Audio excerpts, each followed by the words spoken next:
આજ રોજ નમો કમલમ ભારતીય જનતા પાર્ટી કાર્યાલય ખાતે માનનીય પ્રધાનમંત્રી શ્રી નરેન્દ્રભાઈ મોદીજીના 12 વર્ષ જનસેવા સુશાસન તેમજ જનકલ્યાણ નિમિત્તે વડોદરા શહેરના અધ્યક્ષ ડોક્ટર જયપ્રકાશભાઈ સોનીજીની અધ્યક્ષતામાં તેમજ વડોદરા લોકસભાના સાંસદ ડોક્ટર હેમાંગભાઈ જોશીની વિશેષ ઉપસ્થિતિમાં મીડિયા સંવાદ પત્રકાર પરિષદનું આયોજન કરવામાં આવ્યું। સૌ પ્રથમ તો પત્રકાર ભાઈઓ બહેનોનું હાર્દિક સ્વાગત કરું છું। આજની આ પત્રકાર પરિષદ મોદી સરકારના જે 12 વર્ષ થયા છે વિકાસ, વિશ્વાસ અને જન કલ્યાણના એ વિશે થોડી વાતચીત કરવા માટે આપની સમક્ષ ઉપસ્થિત થયા છીએ।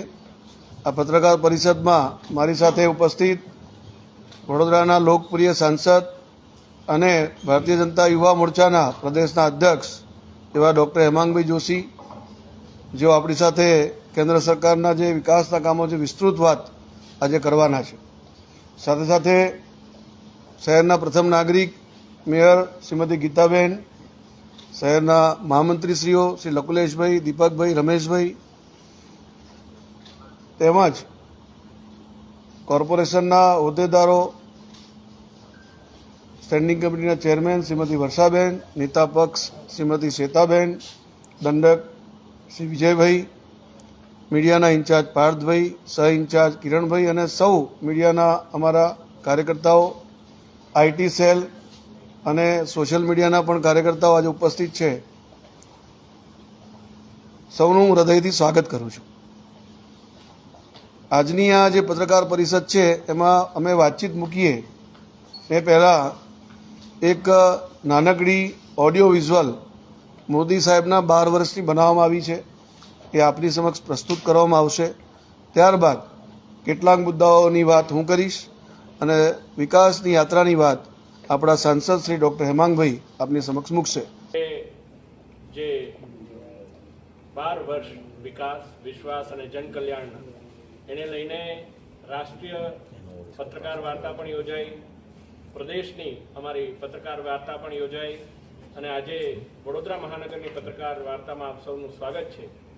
આજે આપણે ઓડિયો વિઝ્યુઅલ પણ નિહાળ્યું, માન્ય અધ્યક્ષીએ પણ અમુક વાતો કરી અને આપણે જો જોયું હોય તો એક નવી સુબહ એ જ્યારે વાત આવી ત્યારે મને એ સ્ફૂર્ણા થઈ કે જ્યારે નવી સવાર થઈ હતી એ નવી સવારનું પહેલું કિરણ એ વડોદરાથી થયું હતું, કારણ કે માનનીય વડાપ્રધાન શ્રી પોતે એ વડોદરા લોકસભામાંથી ચૂંટાય અને જ્યારે 2014ની અંદર વડોદરાને પણ એ ગૌરવ અપાવ્યું હતું, એ બદલ સમગ્ર વડોદરા વતી માનનીય વડાપ્રધાનશ્રીનો આપણે સૌ આભાર માનીએ છીએ।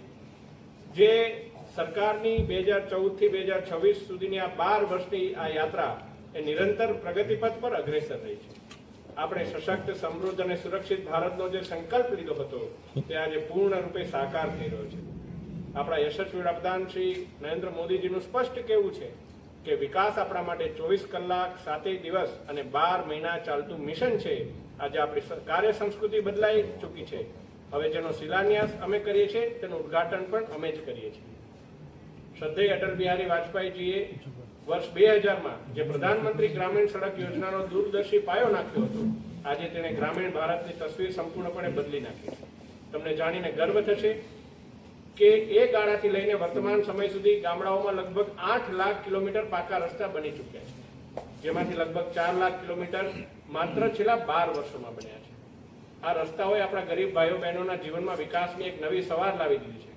જરા વિચારો, પહેલા ગામથી શહેર જવામાં 8-8 કલાક લાગતા હતા, ત્યાં આજે એ જ પ્રવાસ માત્ર 3 કલાકમાં પૂરો થાય છે। વર્ષ 2014માં દેશમાં કુલ 91,287 કિલોમીટર રાષ્ટ્રીય ધોરીમાર્ગો હતા, આજે આ નેટવર્ક લગભગ 1.46 લાખ કિલોમીટરથી વધુ થઈ ગયું છે।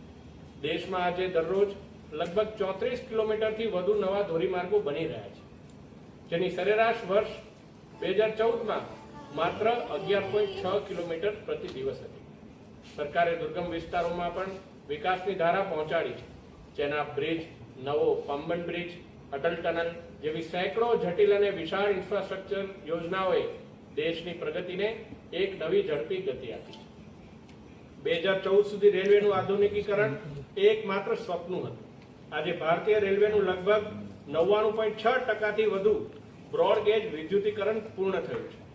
દેશમાં 1337 થી વધુ રેલવે સ્ટેશનોને અમૃત ભારત સ્ટેશન યોજના હેઠળ વૈશ્વિક સ્તરની બનાવવામાં આવી રહ્યા છે અને મને ગર્વથી કહેતા આનંદ થાય છે કે આ અમૃત ભારત સ્ટેશનનો મહત્તમ લાભ એ આપણા વડોદરા જિલ્લાને પણ મળ્યો છે.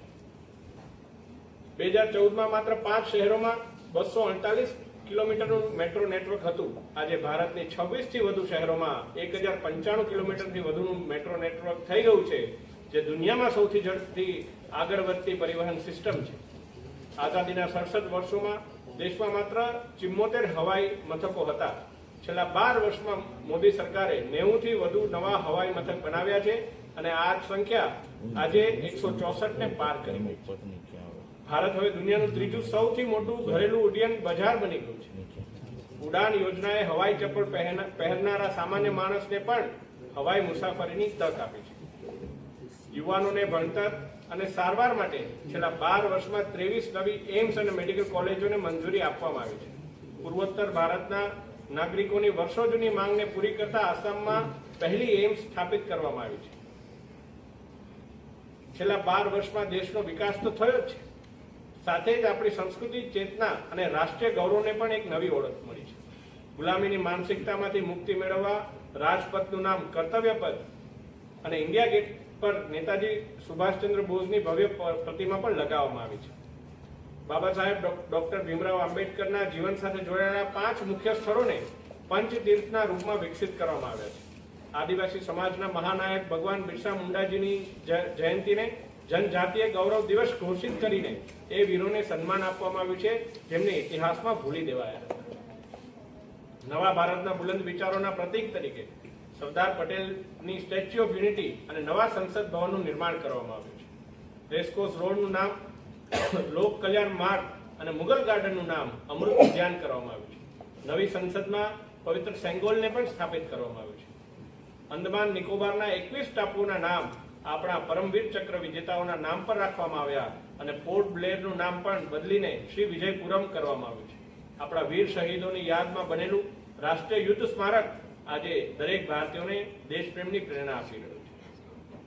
મિત્રો, મોદીજીની સરકારે જનતા કર્ફ્યુ, થાળી તાળી અભિયાન, હર ઘર તિરંગા અને એક પેડ માં કે નામ જેવી વિવિધ પહેલથી દેશના 140 કરોડ નાગરિકોને એક સૂત્રોમાં પરોવી દીધા છે. Fit India movement, vocal for local, સ્વચ્છતા અભિયાન જેવા અભિયાનોએ દેશના લોકોમાં સ્વદેશી અને સારા સ્વાસ્થ્ય પ્રત્યે નવો વિશ્વાસ જગાડ્યો છે. ભારતે વસુધૈવ કુટુંબકમની ભાવનાને વાસ્તવિક બનાવી છે. આજે દુનિયાના મંચ પર સમાધાન આપનારા દેશ તરીકે ભારત મજબૂતીથી ઊભું થયું છે. વેક્સિન મૈત્રી દ્વારા મુશ્કેલ સમયમાં 99 દેશોમાં કોરોના રસી પહોંચાડી અને ભારત દુનિયાનો સૌથી ભરોસાપાત્ર મિત્ર બનીને ઉભર્યો છે. આજે 1 વર્ષ પહેલા જ્યારે ઓપરેશન સિંદૂરનું ડેલિગેશન વિદેશ ગયું હતું, ત્યારે આજની તારીખે હું સાઉથ કોરિયામાં હતો. ત્યારે સાઉથ કોરિયામાં ભારતની વેક્સિન હોય કે એ સમયે આવનારું આંતરરાષ્ટ્રીય યોગ દિવસ હોય, એ 5 દેશોની અંદર પણ એના માટેની પણ ત્યાંના નાગરિકોની અંદર ઉત્સુકતા હું જોઈ શકતો હતો. G20ની સફળ અધ્યક્ષતા, 39 નવા દૂતાવાસોનું ખોલવું અને 70 લાખ કરોડથી વધુનું વિદેશી રોકાણ આવવું, આ બધું દર્શાવે છે કે આજે આખી દુનિયાને ભારત પર પૂરો વિશ્વાસ છે અને આ વિશ્વાસને આપણે વધુ પણ જોવો હોય તો આ જૂન માસના અંતમાં વાઇબ્રન્ટ ગુજરાત રિજનલ સમિટ એ આપણા વડોદરા ખાતે યોજવા જઈ રહી છે. ત્યાં પણ આપનું સ્વાગત છે. 10 જૂનનો દિવસ ભારતના લોકતાંત્રિક ઇતિહાસમાં એક અભૂતપૂર્વ અને ઐતિહાસિક સીમાચિહ્ન બનવા જઈ રહ્યો છે. વડાપ્રધાન શ્રી નરેન્દ્ર મોદીજી દેશના પ્રથમ વડાપ્રધાન પંડિત જવાહરલાલ નહેરુને પાછળ છોડીને ભારતના ઇતિહાસમાં સૌથી લાંબા સુધી લોકશાહી રીતે ચૂંટાયેલા વડાપ્રધાન બનવાનું ગૌરવ હાંસલ કરવા જઈ રહ્યા છે. માનનીય મોદીજીને મળેલા 32 આંતરરાષ્ટ્રીય સન્માન અને મોર્નિંગ કન્સલ્ટના સર્વેમાં 75% અપ્રુવલ રેટિંગ સાથે દુનિયાના સૌથી લોકપ્રિય નેતા બનવું એ એક ભારતીય માટે સન્માન અને ગૌરવની વાત છે. અને એક યુવા તરીકે મારે આપને કહેવું પડે કે આપણી આજુબાજુના તમામ દેશોમાં જ્યારે યુવાનો દ્વારા જે પ્રકારે આંદોલન કરવામાં આવ્યા અને અરાજકતાથી ત્યાં એ દેશની લોકશાહીને પણ નુકસાન કરવામાં આવ્યું છે, ત્યારે ભારતનો યુવા આજે સમૃદ્ધિ, પ્રગતિ અને આત્મવિશ્વાસના ભાવથી આગળ વિકસિત ભારત 2047 બનાવવા માટે વધી રહ્યો છે. આપ સૌનો હું ખૂબ ખૂબ આભાર માનું છું. ભારત માતા કી જય. જય જય ગરવી ગુજરાત.